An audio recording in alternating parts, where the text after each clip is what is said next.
तो शुरुआत में 14 लाख, उसके बाद तकरीबन 14 करोड़ हाँ, स्टॉक बेचकर, और फिर 9 करोड़, सन 14, 9, 23 इसी तरह हो गया 23। हाँ तो जी, लगभग 23 करोड़ रुपए इन्होंने आपसे ट्रांसफ़र करवा लिए। हाँ जी, हाँ जी। सर उसके बाद आपको शक कब हुआ, क्योंकि 1 महीना तो आप कंटिन्यू पैसे देते रहे। करते 4 सितंबर तक पेमेंट गई, 1 अगस्त से।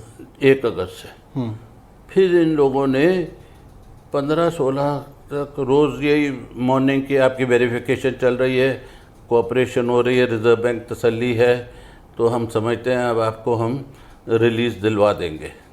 रोज़ ये 3-4 बार मुझे बोल देते थे कि हमारा प्रयास है कि आपको हम आपके फंड्स वापस भेज देंगे। तो फिर 16 या 17 को सुबह एक दिन मुझे इन्फोर्समेंट डायरेक्टरेट का फ़ोन आता है। तो वो बोले जी मुंबई पुलिस वाले तो कॉम्प्रोमाइज़ हो गए हैं, और वो जो मिस्टर सूद हैं वो देखिए आप गूगल करके वो उनको हॉस्पिटलाइज कर दिया गया है आंध्र प्रदेश में, कई हैदराबाद में, और वो तो आप फ़ोटो देखिए, डायरेक्टर सीबीआई थे, वो तो अस्पताल में पड़े हुए हैं। और जो प्रदीप सावंत है, ये जो जो टेरर फंडिंग कर रहे थे उनके साथ कॉम्प्रोमाइज़ हो गए हैं, और ये भी उनके साथ मिल गए। तो इसलिए मुंबई पुलिस से ये केस हमने इन्फोर्समेंट डायरेक्टरेट ने उठा लिया है, और मुझे सुप्रीम कोर्ट का ऑर्डर की कॉपी भेज दी कि हम अब इन्फोर्समेंट डायरेक्टरेट फॉलो करेगा। तो उसके तहत ये रोज़ मेरे से 3-4 वही 8 बजे रिपोर्टिंग, 12 बजे रिपोर्टिंग वो लेते रहे, और बोले कि 3 दिन ये चला। फिर ये मेरे को बोले कि अब आप हमें, आपकी आरबीआई रिपोर्टिंग तो कंप्लीट हो गई है, परंतु पैसा रिफ़ंड करने के लिए आपको 5 करोड़ का सिक्योरिटी डिपॉजिट देना पड़ेगा, तो उसके साथ ही हम आपका रिफ़ंड वर्किंग शुरू कर देंगे। तो मेरे को बोले, ये हो गया फ्राइडे को। मैंने कहा मेरे पे तो बंदोबस्त अभी नहीं है, मेरे को तो शेयर बेचने पड़ेंगे। बोले आप बेच दीजिए और फिर हम मंडे से कार्रवाई शुरू करेंगे। तो मंडे को मुझे बोले पैसा आया, मैंने नहीं अभी, आज तो बेचेंगे तब आएगा। तो ट्यूसडे को बोले आ जाने चाहिए, मैंने कहा हाँ। ट्यूसडे फिर इन्होंने मुझे पूछा आया, मैंने कहा नहीं आया। फिर वेडनेसडे को मुझे बोले हाँ, मैंने कहा हाँ आ गया, पैसा आ गया। तो बोले आप ये पैसा अब हम आपको इंस्ट्रक्शन देंगे कहाँ पे भेजना है, ठीक। तो इन्होंने मुझे एक सुप्रीम कोर्ट का ऑर्डर भेजा हुआ था, एक reserve bank of India new Delhi का ऑर्डर भेजा कि आप नोडल ऑफिसर से मिलके और ये डिसाइड करो कि हमने वो इस अकाउंट में पैसा जमा करना है। तो मैंने ठीक। आधे घंटे बाद मुझे एक इंस्ट्रक्शन भेजी कि ये प्राइवेट लिमिटेड कंपनी कोई कैलकाटा है उसमें ट्रांसफ़र करो। तो मैंने कहा मैं प्राइवेट लिमिटेड कंपनी में नहीं ट्रांसफ़र दूंगा, चाहे कुछ भी हो जाए। आपने एक पहला ऑर्डर मुझे रिज़र्व बैंक का दिया, दूसरा ऑर्डर सुप्रीम कोर्ट का दिया, अब आप प्राइवेट लिमिटेड देंगे तो मैं उसमें नहीं दूंगा। फिर इन्होंने बोला आप हमारे ईडी इन्फोर्समेंट डायरेक्टरेट से बात करो, क्योंकि आप वायलेट कर रहे हैं और हम आपको अरेस्ट ले लेंगे। मैंने कहा आप बात करा दीजिए। तो एक लेडी आई फ़ोन पे, तो उसने बोला ईडी के रूल्स अलग होते हैं, आप हमारे साथ कोऑपरेट करेंगे तो हम आपको हेल्प करेंगे आपका 22 करोड़ वापस दिलवाने का, नहीं तो आपके लिए दिक्कत बढ़ जाएगी।